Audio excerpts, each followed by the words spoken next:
আপনাকে পরে দেখেছে, আমি আব্বাস তো আপনার ঘরের মানুষ, আমি আপনাকে আগে দেখেছি। আমি আব্বাস এলাকার মানুষকে এটাই শোনাতে লেগেছে, আপনি যখন শিশুবেলাতে এমন করে জমিনে শুয়ে থাকতেন বা দোলনায় শুয়ে থাকতেন, কখনো খোলা খোলা আসমানের নিচে শুয়ে থাকতেন, পূর্ণিমার চাঁদ যখন উঠতো ওই চৌধুরী চাঁদের দিকে আপনি শাহাদাত আঙুলটাকে এইভাবে তুলে দিয়ে ওই আঙুলকে লাড়াতেন, যেদিকে আপনার আঙুলের ইশারা যেত আমি আব্বাস আপনার চাচা নিজের চোখে দেখেছি আকাশের চাঁদ সেদিকে সরে যেত, যেন মনে হয় আল্লাহ চাঁদকে আপনার জন্য খেলনা বানিয়ে দিয়েছে। আরো জোরে বলুন সুবহান আল্লাহু আকবার। প্রত্যেকটা ছেলে শোনার পরে যখন মুখে হাসি ফুটে উঠলো, দিল খুশি হয়ে গেল। কেন? আমার নেতার মাকাম, আর আমার নেতার মাকামের যত প্রশংসা করব মূলত প্রশংসা কার হবে? জোরে বলুন। কারণ এই আগুনের পাওয়ার কে দিয়েছে? আমরা সবাই মিলেও যদি আগুন লড়াই, নিজের ছেলে আজকাল শুনছেন কি ভুল বলছি?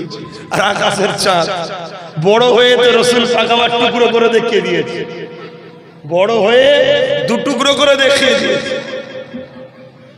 শুধু এটা নয়, আল্লাহ নবীর দুধমা হযরতে হালিমার ঘরে আমার রাসূলুল্লাহ যখন ছিলেন, হযরতে সুমাইয়া এমন করে রাসূল পাক সাল্লাল্লাহু আলাইহি ওয়াসাল্লামের দুধ শরীফ বোন ছিলেন, তিনি বলতে লেগেছে আমি সুহাইবা দেখলাম একটা দিন রাত্রিরে আমি আমার ভাই মুহাম্মদ রাসূল শিশু নবীকে দুধ ভাইকে নিয়ে কোলে করে নিয়ে এইভাবে বাইরে বেরোলাম, আমার কোলের মধ্যে তিনি রয়েছে, আমি বসে রয়েছে। হঠাৎ করে আমি অবাক হয়ে গেলাম, আমাদের শিশু মুহাম্মদ রাসূল আসমানের দিকে আগুন তোলে, কি জানি এরকম করে আর মুচকে মুচকে হাসে। আমি আসমানের দিকে মুখটা তুলে দেখে অবাক হয়ে গেলাম, আমার মুহাম্মদ রাসূল শিশু নবী যখন ডান দিকে আগুনটা যায় ওই সময় চাঁদ ডান দিকে চলে যায়, যখন বাঁ দিকে আগুনটা দেয় চাঁদটাও বাঁ দিকে চলে যায়। আরো জোরে বলুন সুবহান। এই তো আমাদের বাচ্চাগুলো শিখছে, আপনারাও শুনছেন, ঈদ হচ্ছে না, এই তো খুশি হচ্ছে। বা আহলে সুন্নাত ওয়াল জামাত থেকে আমি ছেলেদেরকে বলেছি, অনেক জায়গায় হয় মেন অঞ্চলের একটা ভালো ভালো রোড দেখে, বাজার দেখে ছোট ছোট ক্যাম্প করে, ক্যাম্পে বসে পানি দেয় লোককে, পথচারী মানুষ দেখা দেখি নেই, ভ্যান চালিয়ে আসছে, রিক্সা চালিয়েছে, মুসলিম কি অমুসলিম দেখান না কেন, আমার রাসূল সবার কথা বুঝে আসছে না।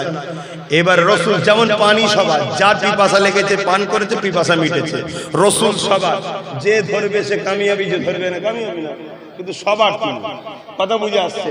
তাই সেই নবীর যখন মাউলুদের আলোচনা হবে, তাই বিষয় যখন আসবে, তাই কে কি দেখার দরকার নাই, সবাইকে দাও।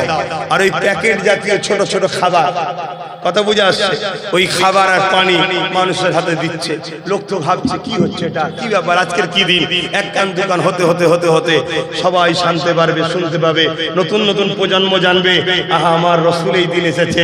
আল্লাহ ওটাই বলছে, আমার নিয়ামতের, আমার নিয়ামতের, আমার লাইন শাকারতুম লাযিদান্নাকুম, আমার নিয়ামতের তোমরা খুব চর্চা করো। জোরে বলুন সুবহানাল্লাহ। এখানে চর্চা করাটা শুকরিয়া আদায় করা, কোন জায়গায় অন্তরে অন্তরে আলহামদুলিল্লাহ বলাটা শুকরিয়া আদায় করা, এক একটা চর্চা এক এক ভাবে হয়। তাহলে আমার রাসূল পাক সাল্লাল্লাহু আলাইহি সাল্লামের মিলাদের মাহফিল আমার নবী সাহাবী হযরত আব্বাস রাদিয়াল্লাহু তাআলা আন তিনি বানাতে লেগেছে।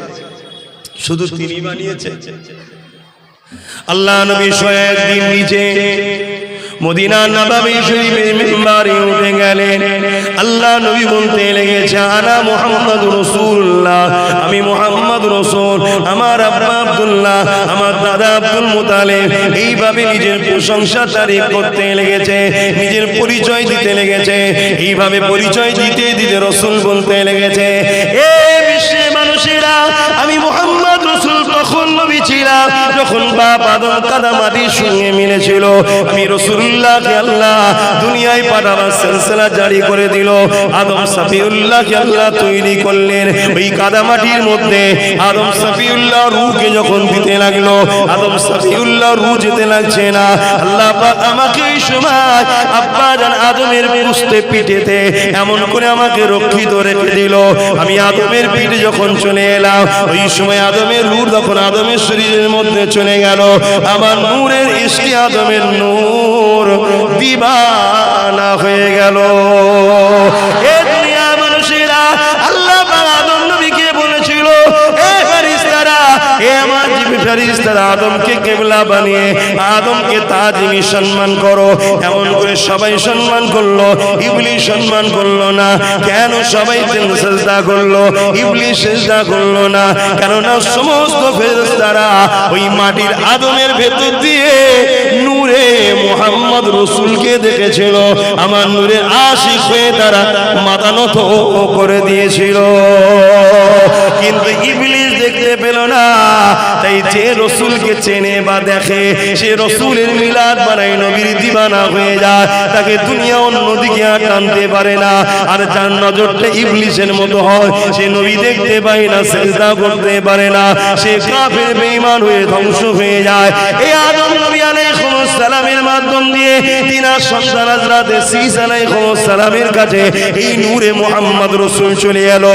এইভাবে এক একটা নবীর মাধ্যমে আস্তে আস্তে আস্তে হযরত ইব্রাহিম খলিলুল্লাহর কাছে চলে আসলো। ইব্রাহিম খলিলুল্লাহকে তাই আগুনে যখন ফেলা হয়েছিল, আগুনের ক্ষমতা ছিল না। নূরে মুহাম্মদ যার কপালে রয়েছে তাকে পোড়াতে পারবে। হে আল্লাহ বলেছিল, আগুন বিয়াদবি করবি না। আমার বন্ধু রয়েছে, এটা হলো খোলাসা তাফসীর। এই যুবকেরা, তরুণেরা, ইব্রাহিম খলিলুল্লাহ থেকে হযরত ইসমাঈল জবিউল্লাহর কাছে চলে এলো। ইসমাঈল জবিউল্লাহকে তরোয়াল জবাই করতে পারবে না, কারণ ইসমাঈল জবিউল্লাহ তখন নূরে মুজাস নূরে রাসূলুল্লাহর ইসমাঈল জবিউল্লাহ তখন সিনাতে চলে এলো। অনেক বড় কথা, এইভাবে তবকার পর তবকা আস্তে আস্তে হযরত রাসূলুল্লাহ দাদা হযরত আব্দুল মুতালিবের কাছে চলে আসলো। আব্দুল মুতালিবের সিনাতে যখন ওই নূরে মুহাম্মদ রাসূল চলে এলো, দুনিয়ার মানুষ আব্দুল্লাহকে দেখে তাজিম করতে লাগলো, আব্দুল্লাহকে দেখে ভালোবাসতে লাগলো, হযরত আব্দুল মুতালিবকে দেখে পিয়ার করতে লাগলো। এমনকি মক্কার মানুষেরা আব্দুল মুতালিবকে তাদের সর্দার পর্যন্ত বানিয়ে দিল।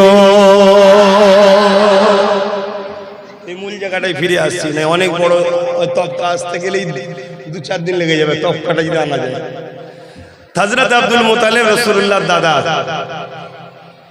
আজকে আমাদের সমাজে একদল মুসলিম সুরাতে মুনাফিক ঘুরে বেড়ায়, তারা দেখবেন রাসূলুল্লাহর আব্বা আম্মালে সমালোচনা করে। জানেন তো নাকি? সমালোচনা করে। আরে রাসূলুল্লাহর দাদা ছিল জগৎ বিখ্যাত একজন আল্লাহর ওলি। বলুন হযরতে আব্দুল মুত্তালিব রাদিয়াল্লাহু তাআলা আন, জোরে বলুন সুবহানাল্লাহ। জগৎ বিখ্যাত একজন ওলি ছিল। তিনি কোন ধর্ম মানতেন? তিনি দ্বীনে ইব্রাহিমকে মানতেন। ইব্রাহিম নবীর ধর্ম মানতেন, জোরে বলুন সুবহানাল্লাহ। ইব্রাহিম নবী কি ভুল ছিল? আমার নবী যেদিন বলল আনা মুহাম্মদ রাসূল, ওই দিন থেকে সমস্ত নবীর দাওয়াত বন্ধ হয়ে গেল, মুহাম্মদ রাসূলের মেসেজ চলছে। তার আগে পর্যন্ত কেউ কেউ ইব্রাহিম নবীর দিনে ছিল, কেউ মুসা নবীর দিনে ছিল, কেউ ঈসা নবীর দিনে ছিল। কথা মাথায় ঢুকছে? কিন্তু শিক্ষার অভাব হতে পারে, বা রাসূলুল্লাহর বিরোধী করা, ডলার পাওয়ার জন্য হতে পারে একদল মানুষ এই সমালোচনা করে যায়। তাই আপনাদের জানতে হবে, আপনারা আমাদের ঘরের সন্তান, আপনার বাপ দাদা মুরব্বী সবাই দাদা হুজুরের সিলসিলার অনুসারী, তাই তো নাকি গো? আরে এই ভারতবর্ষে 4টে সিলসিলা, ভারতবর্ষে 4টে সিলসিলা। একটা হলো ফুরফুরা সিলসিলা, দ্বিতীয় দেওবন্দি সিলসিলা, তৃতীয় বেরেলি সিলসিলা, চতুর্থ জৌনপুরি সিলসিলা। এছাড়া কোনো সিলসিলাই ভারতবর্ষে আজ থেকে 50-60 বছর আগে ছিল না। এখন আগাছা, এখানে দরবার, ওখানে দরবার, ওখানে দরবার, ব্যাঙের ছাতার মতো সব গজাচ্ছে, শুধুমাত্র লক্ষ ডলার লোভ, উম্মত গুলোকে রাসূল থেকে সরাবো। কথা বুঝে আসছে? আর এই 4 সিলসিলারই মুরব্বিদের আকীদা হলো আল্লাহর পরে সব থেকে সম্মানীয় হলো মুহাম্মদুর রাসূল, জোরে বলুন সুবহানাল্লাহ। এই 4 সিলসিলারই মুরব্বিদের আকীদা হলো রাসূল পাক সাল্লাল্লাহু আলাইহি ওয়াসাল্লামের মিলাদ বানানো হলো বরকতময় কাজ, জোরে বলুন সুবহানাল্লাহ।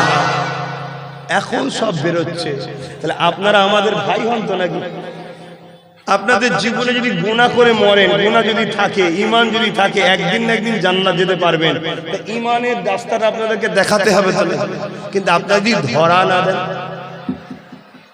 ধরা না দেন বুঝাবো কি করে? ধরা তো দিতে হবে। এই যেমন রাসূলুল্লাহর আব্বা আম্মা সম্বন্ধে কেউ যদি নোংরা কথা বলে, বাজে কথা বলে, বলুন এটা আমার রাসূলকে কষ্ট দেবে না দেবে না? রাসূলকে কষ্ট দিলে ঈমান থাকে? আর তাদের সঙ্গে যদি আপনি বন্ধুত্ব করেন, নবী আপনার উপরে খুশি হবে না বেজার হবে? তাহলে আপনাকে তো ভাবা দরকার এটা কারা, কি বলছে শুনছেন। আসেন আমি আমার রাসূলুল্লাহ দাদার একটু কথা বলি, কিভাবে নূরে মুজাসসামটা বাড়ি রবিউল আউয়াল 570 খ্রিস্টাব্দে আব্দুল্লাহ হুজুরের মাধ্যম দিয়ে আম্মা আমিনার পক্ষ থেকে দুনিয়ার মধ্যে এসেছিল। ওই নূরে মুজাসসামের সঙ্গে একটু কথা বলে যায়। হযরত আব্দুল মুত্তালিব বলতে লেগেছে, আমাকে সবাই সম্মান করতে লাগলো। এই যুবকেরা, তরুণেরা, বাপেরা, এমন সময় কাবার চর্চা পৃথিবীর জমিনে ছিল। ওই সময় একটা রাজা ছিল, যে রাজাটার নাম হলো এমন করে শাস্ত্রী বাহিনী বলে পরিচয়। সেই রাজা চেষ্টা করেছিল কাবাকে ধ্বংস করে দেবে। কি নাম রাজাটার? আব্রাহা বাদশা। কি নাম? আব্রাহা বাদশা। সে কাবাকে ধ্বংস করছে। কেন? সবাই কাবাকে ভালোবাসে, সে নিজে একটা কাবার নাই ঘর করতে গেছিল, তার ঘরে কেউ যায়নি, অনেক বড় কথা। তাই তার রাগ হয়েছে, কাবাকে আমি ধ্বংস করে দেবো। বলুন নাউজুবিল্লাহ। এর আরো ব্যাখ্যা আছে বাবা, অত বলতে গেলে 2-2.5 ঘন্টা লাগবে। বাদ যাচ্ছে বলে যেন সমালোচনা করবেন না, মূল জিসটা ধরাচ্ছি। যে ভাববেন হুজুর জানেন, ভাই আলহামদুলিল্লাহ, আল্লাহ যতটুকু জানিয়েছে শুকরিয়া। কিন্তু অনেক বেশি জেনে আবার ইবলিস না হয়ে যায়, এটা মাথায় রাখতে হবে। ইবলিস অনেক জেনেছিল, কিন্তু লাস্টে ধ্বংস হয়ে গেছে। ওই আব্রাহা বাদশা তাই সৈন্য টৈন্য নিয়ে মক্কার পাশে কিছুটা দূরে তাবু করলো, মক্কার কাবাকে গিরিয়ে ভেঙে দেবে। তো ঝগড়া করতে গেলে এটা বাহানা দরকার তো। তাই কি করলো, মক্কার মানুষদের উট, দুম্বা, ঘোড়া সব চারিদিকে চড়তো, সেগুলোকে সব বন্দি করা শুরু করলো, যাতে করে একটা ঝগড়া হয়। পায়ের উপরে পা দিয়ে ঝগড়া করা, যেমন আমার দেশে পায়ের উপরে পা দিয়ে ঝগড়া করার চেষ্টা চলছে, দেখছেন না? বাইরের রাজ্যে কাজ করতে গেছে, মেরে পাঠিয়ে দিচ্ছে। কি আর ফ্রিজে কি আছে ঢুকে নিয়ে হামলা করছে, একদল বেরিয়েছে না? এটা শুধুমাত্র লক্ষ্য পায়ের উপরে পা দিয়ে ঝগড়া করা। আর এদের পিছনে হয় পাকিস্তান আছে, না হয় চীন আছে। কেন? এদের দ্বারা এই অশান্তি কেন করাতে চাইছে? যাতে করে আমরা মাথা গরম করি। মাথা গরম করলেই ভুল বুঝাবুঝি হবে, ভুল বুঝাবুঝি হলেই দেশের এই বিশাল শক্তি একতাটা টুকরো টুকরো হয়ে যাবে। কেউ ছেড়ে দিবার বান্দা নাকি? এইটা একটা পরিকল্পনা। কিন্তু দুর্ভাগ্য, যারা দায়িত্বে আছে তারা নাকে তেল দিয়ে হারাম খাওয়া, চুরি করার জন্য ব্যস্ত আছে। এটা দুর্ভাগ্য, তাদের সজাগ হওয়া দরকার। যারা আইনকে হাতে নিচ্ছে তাদের বিরুদ্ধে করা ব্যবস্থা নেওয়া দরকার, কিন্তু নিতে পারছে না কেন? অনুপযুক্ত লোক তারা। তাই তো যাক, আব্রাহা বাদশাটিকে এইভাবে পায়ের উপরে পা দিয়ে ঝগড়া লাগাবে বলে মক্কার মানুষদের উট দুম্বাগুলোকে চুরি করছে, আটকে দিচ্ছে। তার মধ্যে হযরত আব্দুল মুত্তালিব হুজুরেরও 200 উটকে একদিন বন্দী করেছে। কিন্তু এত মক্কার মানুষরা কিছু বলছে না। যেমন আজকে আমাদের উপরে এত জুলুম হচ্ছে, তাও কিন্তু আমরা মাতৃভূমির ভালোবাসায় দড়ির উল্টো দিকটা ধরে টানিনি। কেন? টানলেই বীজখান্ত ছিঁড়ে যাবে, দেশটা টুকরো হয়ে যাবে, তাই ছেড়ে রেখেছি। ঠিক না বেটি? কথা বলুন। কেন? আমরা হুব্বুল ওয়াতান, দেশকে ভালোবাসি। আর দেশকে ভালোবাসা এই দিনে যিনি এসেছিলেন তিনি শিখিয়েছেন। জোরে বলুন সুবহানাল্লাহ। তো ভাইয়েরা আমার, এমন সময়তে একজন দূতকে, যখন কিছুই হচ্ছে না, তা আব্রাহা বাদশা একটা দূতকে মক্কার কাছে পাঠিয়েছে। মক্কায় পাঠিয়েছে, যাও মক্কার যে সর্দার আছে তাকে যে বলো আমি কাবা ভাঙতে এসেছি, মানুষের ক্ষতি করতে আসেনি। অতএব মানুষ যদি আমার রাস্তার বাধা না হয়, আমি মানুষকে কিছু করব না, কাবাটা ভাঙবো, চলে যাব। যেমন আজকে বলছে যে আমার মুসলমানের উপরে রাগ নয়, আমি ওয়াকাফটাকে চুরি করতে এসেছি। বলছে না? হাকিকাতটা বেরোচ্ছে না? বেরোয়নি তো। যাই হোক, এসব যুগ যুগে ঘটেছে। ইতিহাস কেন ঘটে ভাই? পরের বর্তী যারা আসবে তারা ইতিহাস দেখে শেখে, যাতে এজন্য আল্লাহ অনেক ইতিহাস আমাদেরকে শিখাচ্ছে, কিন্তু এমন একটা সমাজে আমরা চলে গেছি, আমাদের প্যারালাইসিস হলেও জানতাম, তার থেকেও খারাপ হয়ে গেছে। এত ইতিহাস শুনে শুধরাচ্ছেন আমার পর। কি গো, সবাই শুধরে গেছে নাকি? আজকে স্ক্যান করতে হবে, সব থেকে কম হচ্ছে বাংলায়। একজন কমেন্টে করছে, শুধু একবার বলুন স্ক্যান করলেই 1000 টাকা দেওয়া হবে। দেখবেন দেখবেন স্ক্যানের দোকানে লাইন এত হবে যাতে দোকানদার পাগলা হয়ে যাবে। কতটা ভুল কিছু বলবেন তো, কষ্ট হচ্ছে, গায়ে লেগে গেল। তা আব্রাহা বাদশা একটা দূত পাঠিয়েছে, মন দিয়ে শুনবেন। ওই দূত পর্যন্ত নাকি কি বলে, বাদশার পক্ষ থেকে এসছে কি বলে, কারো পক্ষ থেকে পাইকারি নিয়ে আসলে কি বলে, পিয়ন। হ্যাঁ, পিয়নই ধরুন, পিয়ন পাঠিয়েছে, খবর নিয়ে আসছে। আমার রাসূলুল্লাহ দাদা আব্দুল মুত্তালিব হুজুরের ঘরে যেই ঢুকেছে, ওই বাদশা আব্রাহার পিয়ন রাসূলুল্লাহ দাদার দিকে যেই দেখেছে, ওনার সৌন্দর্য, ওই নূরের তাজাল্লি দেখে অজ্ঞানে পড়ে গেছে। জোরে বলুন সুবহানাল্লাহ। কিছুক্ষণ পরে হুঁশ হয়ে যায়, রাসূলুল্লাহ দাদাকে সেজদা করছে। রাসূলুল্লাহ দাদা বলছে, সেজদা একমাত্র আল্লাহকে করতে হয়। জোরে বলুন সুবহানাল্লাহ। রাসূলুল্লাহ দাদা ঈমানদার ছিল না, ছিল না? এক কথা মাথায় ঢুকছে না, ঢুকে নে? হ্যাঁ, মুনাফিক মুসলমান ছিল, এরা সবচেয়ে বড় ক্ষতিকার। আর একটু আগে চলেন, অনেক বড় কথা।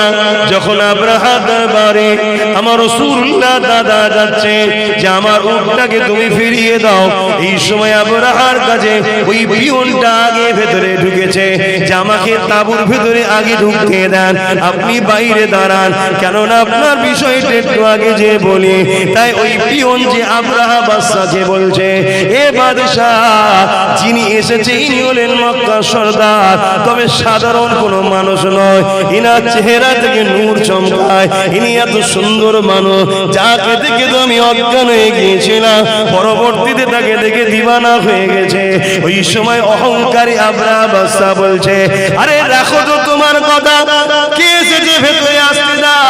গদিতে সিংহাসনে অহংকারের সঙ্গে বসে আছে আমার রাসূলুল্লাহ দাদা। যখন আব্রাহার বাদশা ওই তাঁবুর মধ্যে প্রবেশ করতে লেগেছে, একবার যখন আব্রাহার নজরটা আমার রাসূলুল্লাহ দাদার দিকে পড়েছে, আব্রাহা চেয়ার থেকে উঠে দাঁড়িয়ে যায়। আরো জোরে বলুন সুবহানাল্লাহ।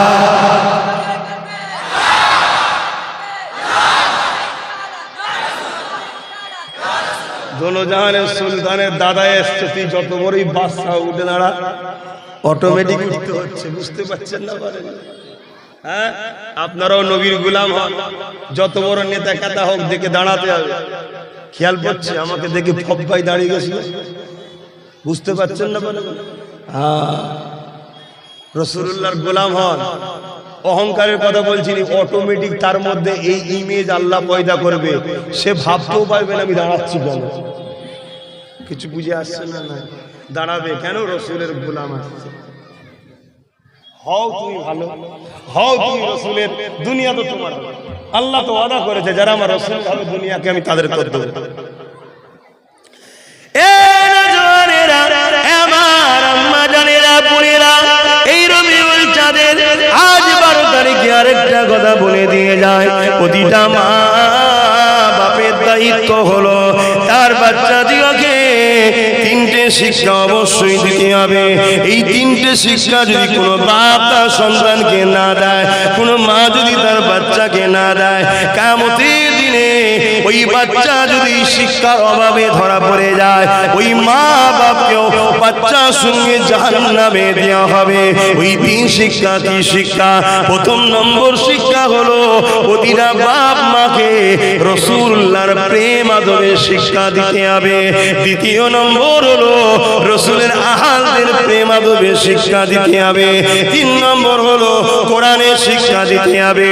যদি কোনো বাচ্চা কিয়ামতের দিনে আল্লাহ নবী নবীর শানে গুস্তাখি করার জন্য ধরা পড়ে যায়, জাহান্নামী হয়ে যায়। ওই সময় ওই যুবকটা বলতে লাগবে, ও রব্বি আল্লাহ, বা আপনি আমাকে জাহান্নামে দিচ্ছেন কেন?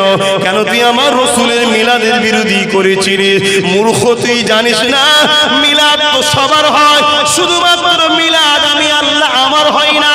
তাই মিলাদ নবীর বানিয়ে দুনিয়ার মানুষকে নবীর গোলামরা এই মেসেজটা দিয়ে দেয়, নবী আল্লাহ নয়, নবী হলো আল্লাহর বন্ধু। নবী যদি আল্লাহ হতো তাহলে আল্লাহ তো মিলাদ হয় না। মিলাদ মানে ভূমিষ্ঠ হওয়া, মিলাদ মানে বাংলায় জন্ম হওয়া, কিন্তু নবীর শানে আমি জন্ম বলবো না। কেন? কোরআন বলছে কদ জাকুম মিনাল্লাহি নূর, আমি আল্লাহ নূর পাঠিয়েছি। যেটাকে পাঠানো হয় সেটা আগে থেকে থাকে, আগে থাকলেই তবে তাকে পাঠানো হয়। বুঝতে পারছেন তো নাকি? আমি বলবো নবী পাকের আগমন দুনিয়া জমিনে, এই যুবকেরা তরুণেরা, আল্লাহ তো মিলাদ হয় না। কেন? আল্লাহ হলেন লাম ইয়ালিদ ওয়া লাম ইউলাদ, তিনি কারো থেকে জন্ম নয়, তিনার থেকে কেউ জন্ম নয়। এই রাসূলের মিলাদ বিরোধীকারী তারা কি প্রমাণ করতে চাইছে আমি জানি না, তবে এতটুকু জানি নবীর মিলাদ যারা করে বিশ্বকে জানিয়ে দেয় যে রাসূলুল্লাহকে আমরা ঈসার মতো খোদার বেটা বলে ইহুদিদের মতো জানি না, খ্রিস্টানদের মতো মানি না, আমরা রাসূলুল্লাহকে আল্লাহর দোস্ত নবী বলে মানি। আরো জোরে বলুন সুবহান।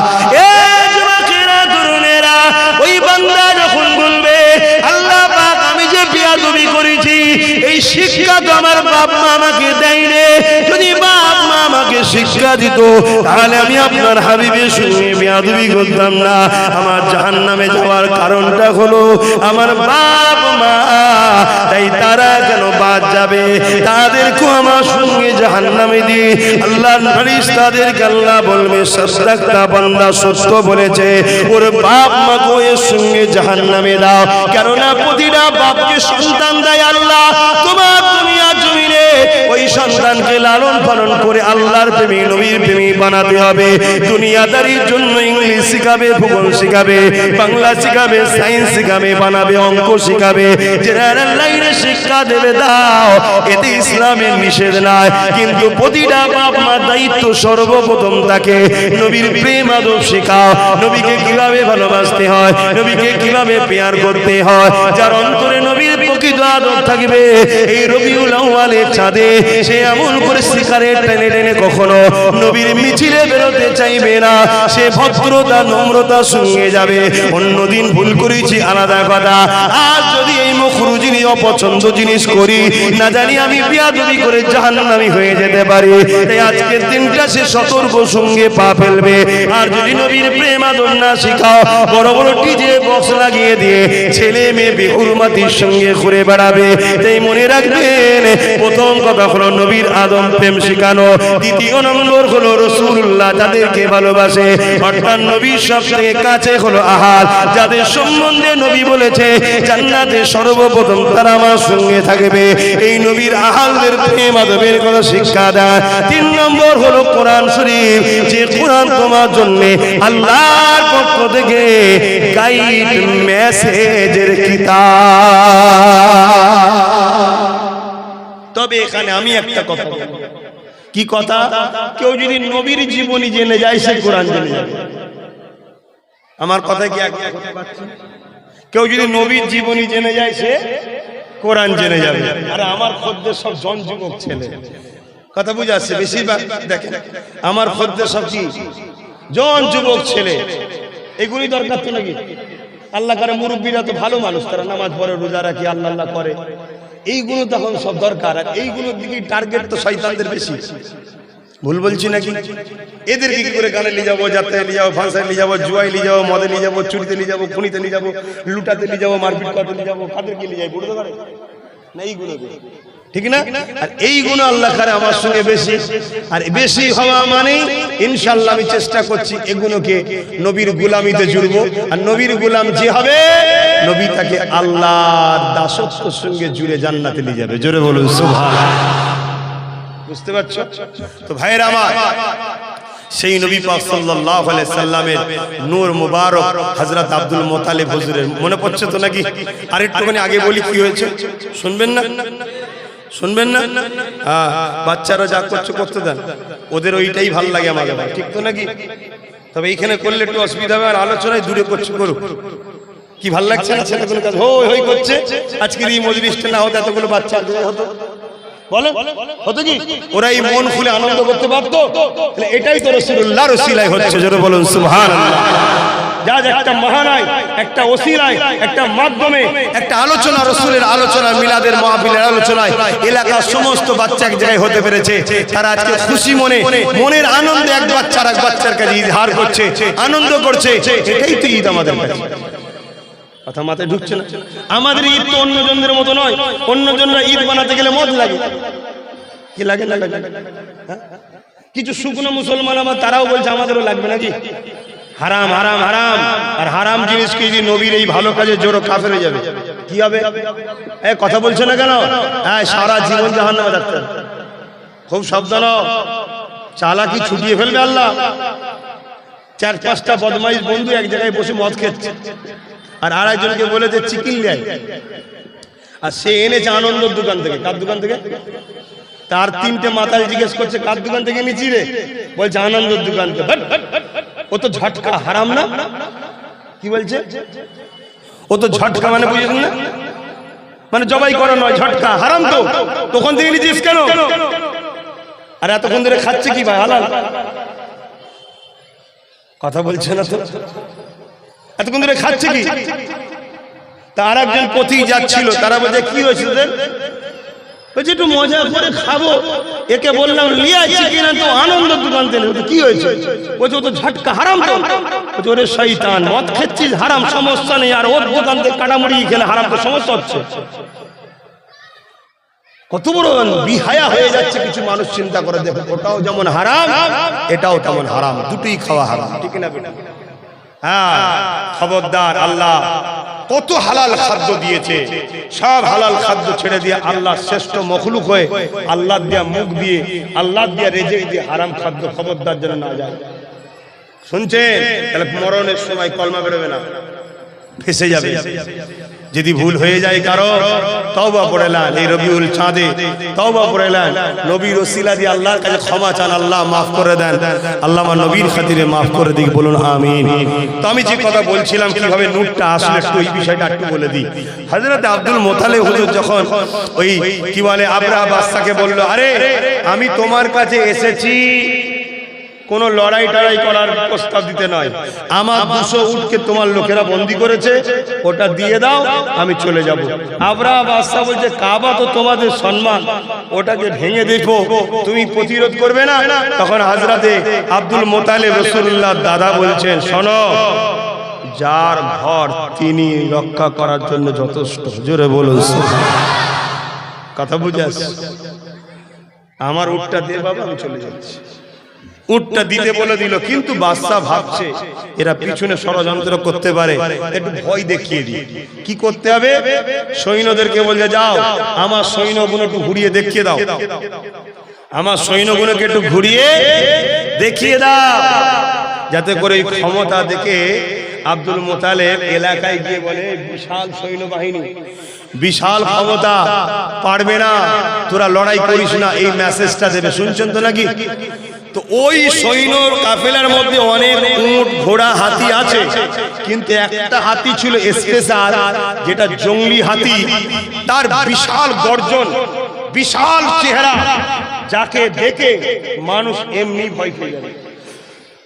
তা আবরাহা বলছে ওটাকে স্পেশাল করে দেখাবে, ওটাকে স্পেশাল করে দেখাবে।